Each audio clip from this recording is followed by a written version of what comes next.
Welcome to School of Next Gen. HTML stands for Hypertext Markup Language. HTML actually used to creating web pages and web applications. HTML describes the structure of web pages or web.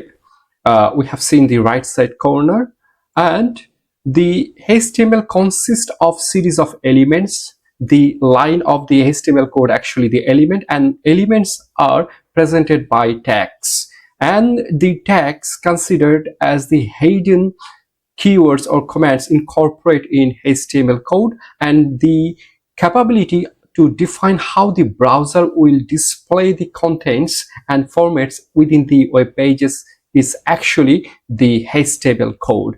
And the tag name is specified between the angle brackets. Most of the HTML tag have two sections. One is starting, another will be closing tag.